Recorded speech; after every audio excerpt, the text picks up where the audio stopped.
Take you to the next destination that life's got in store for you.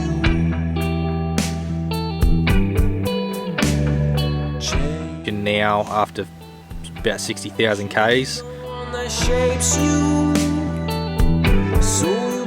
and we'll discuss what changes are coming. We've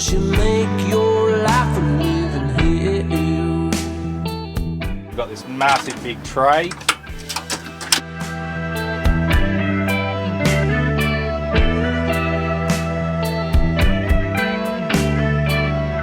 Don't let negativity surround. She'll always trip you, fall flat on the ground. Don't let gossip dance on your tongue. She'll always be the saddest song you've ever sung. Done now. I'll just open this side of the canopy. So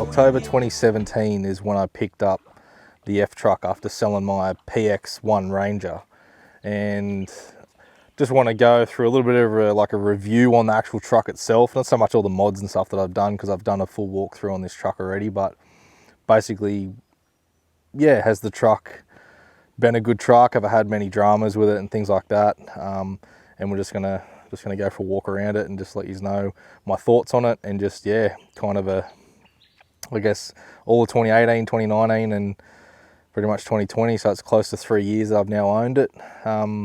Yeah, and just my thoughts on it. So the number one thing, if you're considering buying one of these trucks, is the conversion. So I'm not going to go on about who converted this truck, but it was not a good job. I've fixed everything myself. So if you're going to get a conversion done, the best ones in Australia, from what I've heard across all social media platforms and F-Truck pages and through word of mouth, is VDC. So like Harrison F-Trucks is one of the, they use VDC. But yeah, make sure it's a VDC conversion if you're considering buying a Ford truck in Australia. If you're like new to the channel and you kind of don't know what I do, I just kind of do a lot of off-road, camping, touring, stuff like that, and that's what I generally use the truck for. So it's off-road constantly. Like my driveway is close to 8 to 10 kilometers long, and it's dirt corrugations and stuff, and I drive that every day. So it's given the truck, well, you could say it's given it a good shakedown over the past 3 years of driving those sort of conditions. And then again, when I go away on weekends camping and stuff with friends, and spots like this that I'm at right now, the off-road abuse has handled it no worries. But I do give that a lot of credit to the BDS suspension upgrade that I have made to the truck. And yeah, I think I would have failed shocks and stuff by now if I'd had the standard setup in there, because I do abuse this truck. So it's definitely get a good test from what I've been putting it through anyway. In talking about the conversion, some of the issues that I did have with my truck was electrical. And that wasn't because of the truck. Like, that wasn't a manufacturing issue, that was a conversion issue. So the company that converted my truck, they basically pulled apart plugs and things and actually broke clips and retaining clips that are on the side of your connectors and stuff. So like I had plugs like movement, and then I was getting lights on the dash and stuff. And I think that's why the guy that originally owned this truck sold it in the first place, because I don't think he could work out what was going on with it, and I don't think wherever he bought it from could work out what was going on with it too. So I knew it had to be something electrical, because it would always happen when I drive on a corrugated road or stuff like that when I first got the truck. So I ended up doing a lot of rewiring on myself, pulled the bottom of the dash apart, and I actually found the plug that was causing the issue. And basically the two retaining clips on the side had been broken off, and the plug was moving back and forth, obviously getting power and then not getting power, and that's why the lights were coming up. So fix that. And I think that's maybe the reason why I kind of got it. I got this truck for a really good price when I bought it. So back then, 2017, these trucks were still pulling, wow, they were still like 130, 140, 150,000. Like you were lucky if you got one for 130. I actually picked up this one for 110. So I was actually in America at the time when I seen it listed for sale, and I was like, I just called the guy when I was overseas. It was late at night. It was morning here in Australia, and just said to him, like, what's the go? Why is it so cheap? And he said that the guy just wants to get rid of it. He traded it on a Ranger or something. And yeah, so I just took a gamble, and just some things are always too good to be true. And I just took a gamble and I put a deposit on it, and I ended up coming back home about 2 or 3 weeks later after I made the phone call, went and picked up the truck. And yeah, that was the one issue I found when I was driving it home, was those lights on the dash. So I was like, okay, well, it can't be too bad. It can't be a big issue. I should be able to figure it out. And anyway, I did. Luckily, got it figured out and got the connections all sorted now. So as I'm going through these problems in my head, I'm going to try and keep them separate from conversion issues and fault issues.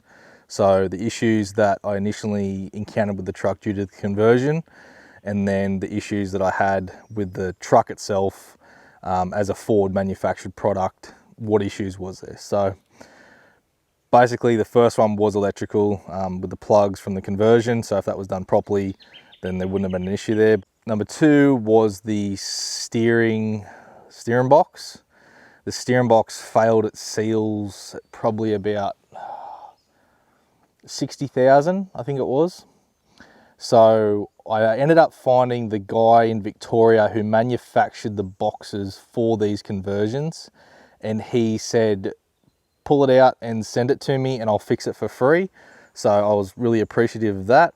He said they had sealing issues in a batch of boxes that they did on these trucks for that conversion company, and he said that there was a number of them that, anyway, that conversion company wasn't chasing up to get those boxes replaced for their customers because they didn't care. So again, this comes back to getting the right conversion done on one of these trucks here in Australia.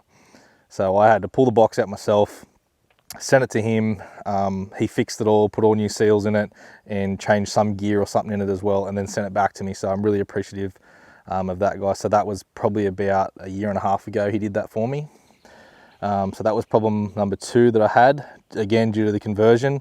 There was a recall. That conversion company did issue a recall because it was pretty serious with the steering arm linkage. Again, a converted thing, ball joints and stuff that they wanted to replace with bigger, heavier duty ones. Instead of me taking the truck back to that conversion company, which I don't want them to touch the truck, I ended up getting all 4x4 spares to do the work for me on the front of the truck, and they did a really good job. So they did the recall for me on behalf of the conversion company that did my truck. So that was problem number 3. Again, these are all conversion problems. So as long as your converter is a really good one like VDC, you should never have an issue. Moving on to trying to think of problem number 4. The interior, the dash, the center of the dash, I've had to kind of fix some clips and things like that, which I'll show you here later in the video when we go through the interior. But just the center section, the retaining clips and stuff of the center of the dash has just popped out. Again, a conversion problem, because when they remanufactured the right hand side dash, it wasn't quite perfect, you know what I mean? So that's another problem. Problem number 5, the windscreen wiper mechanism was a remanufactured one from the conversion company, and it had actually broken. They did a little spot weld on the mechanism that controls inside in front of the window there underneath the bonnet.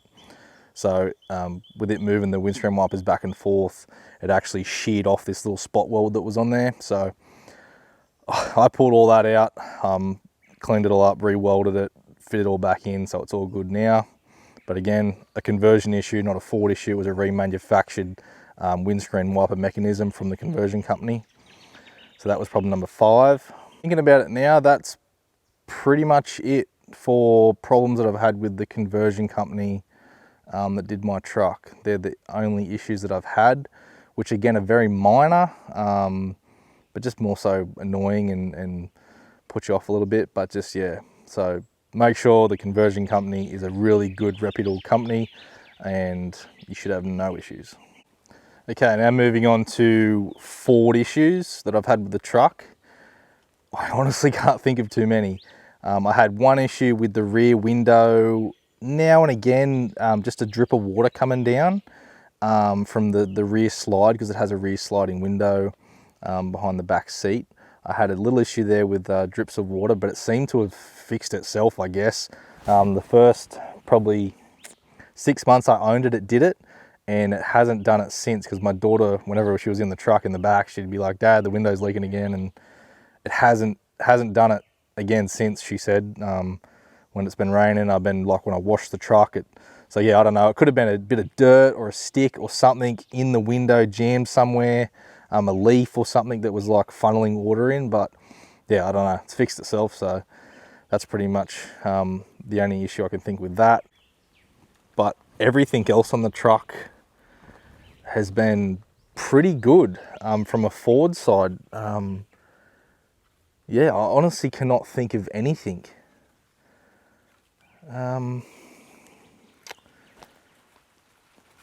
Yeah, as far as the truck is concerned itself, I think from the Ford point, that's the only thing I can think of was that rear window leaking. But again, I think it was just a bit of foreign material in it itself. Maybe one more thing to note is when I picked up the truck, it had a little bit of a rear end hop. Like when I was going down the highway with no load on the back, it had just, because with most of our highways here in Australia, they've got little corrugations from when they pour concrete, then they stop, then they pour again, stop, pour again.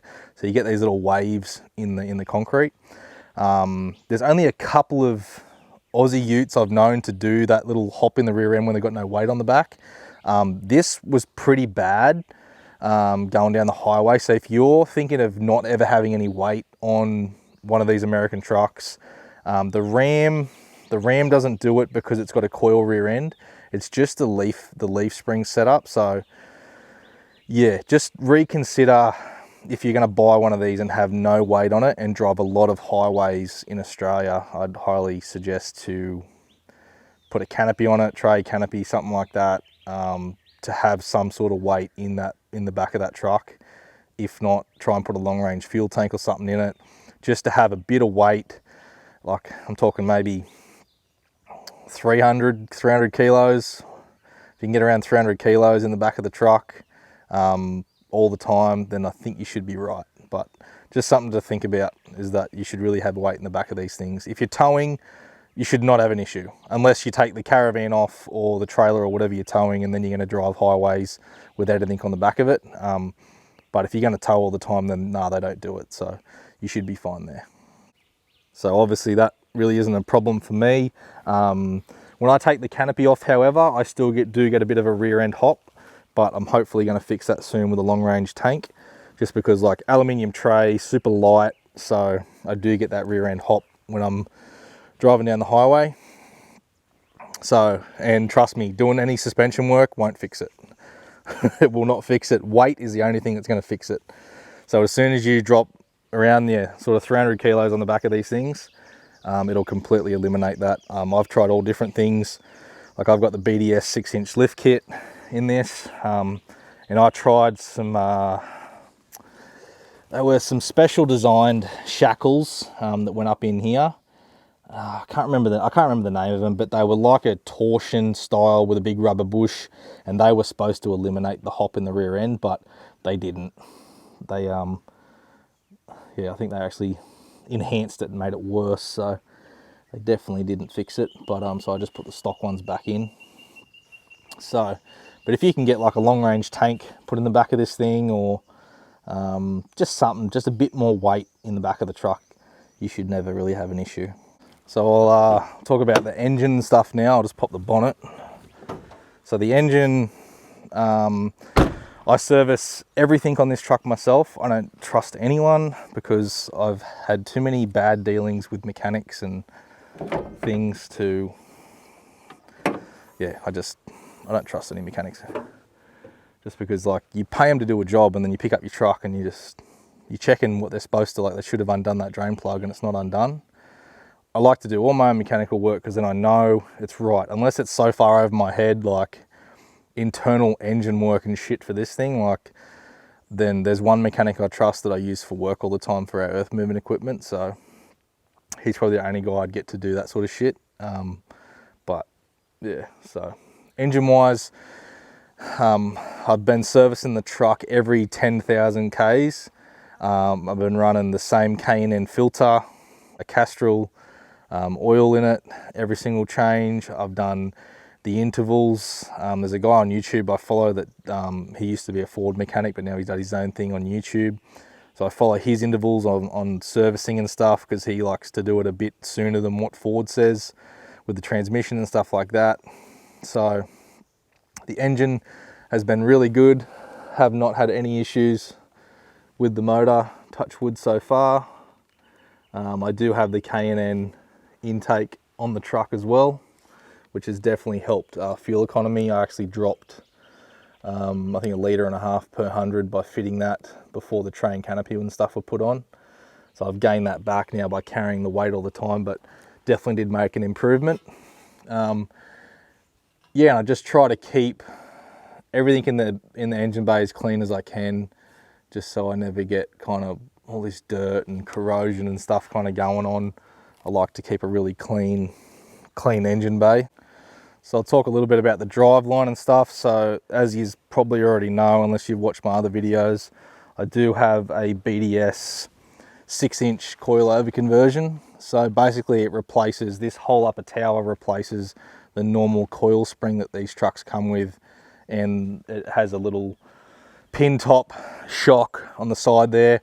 This was an FX4 truck from the States, so it had the I think they're Rancho shocks. I think that's what they came out with originally. So coilover conversion from BDS, I've had one issue with that. I broke a leaf spring. That was the only issue. Called them up. They said, no worries, we'll send you a whole new leaf pack. They just wanted photos of it. Sent a whole new leaf pack out here to Australia. I just had to pay for the shipping, obviously. But so really good service from BDS there. And the way this truck drives now, having the weight that I have on it and having the coilovers, it's night and day difference versus how they ride standard. If you're seriously going to do a suspension upgrade on your American truck in Australia, there's a bunch of companies I recommend, like Kelderman, if you're going to do like an air ride system on your Ram. If you've got one of these, definitely do this kit. This is the BDS 6-inch coilover conversion. The truck, you can drive the truck so fast off-road and it just soaks up everything and is so smooth. I have not broken anything on the front section. All the shocks and everything, all the seals are sweet. So there's been no issues there. Again, you've got all caster correction that comes with the truck, so you never get death wobble or anything like that happening with these. You've got the two Fox 2.0s on the front there, steering stabilizers that come with this kit.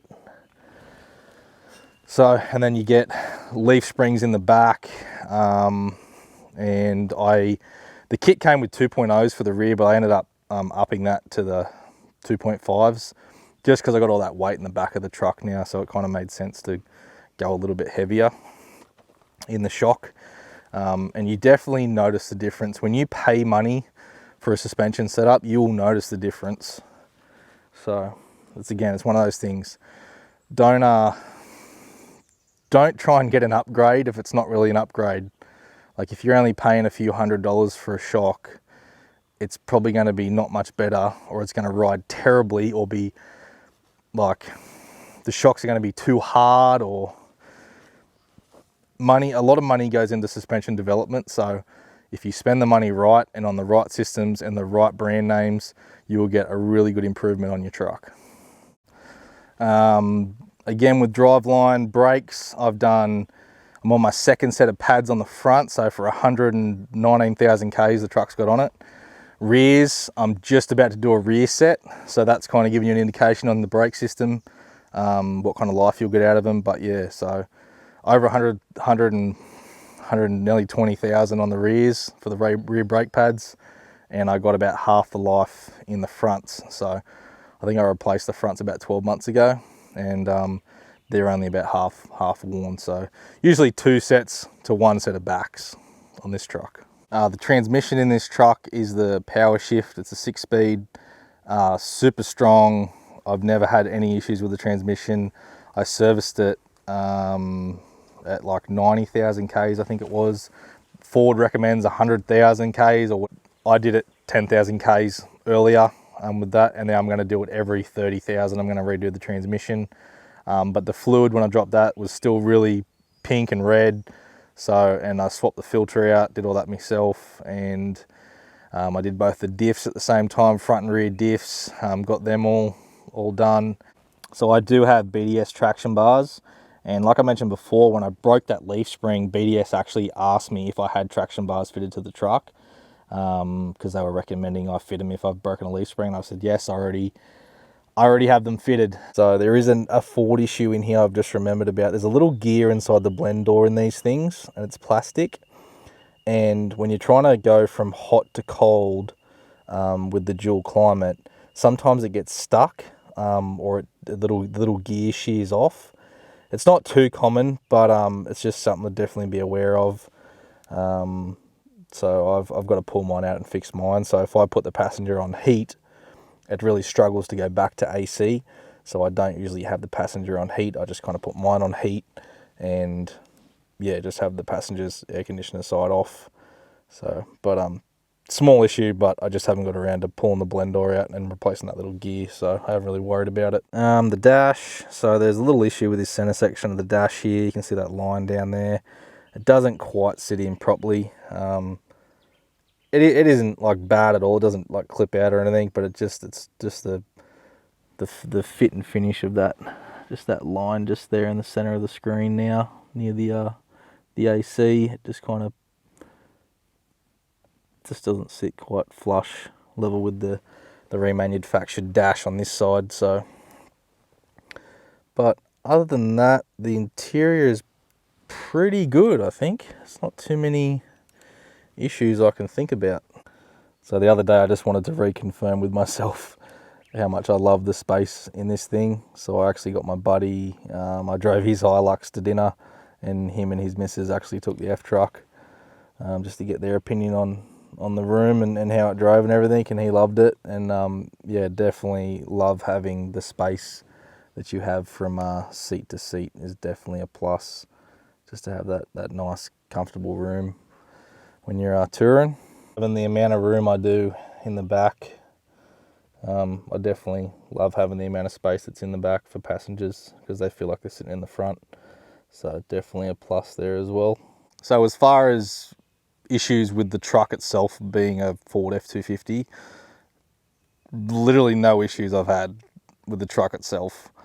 The only issues I've had were the conversion issues. So like I mentioned at the start, get the good conversion company to do your truck if that's where you're going to buy from.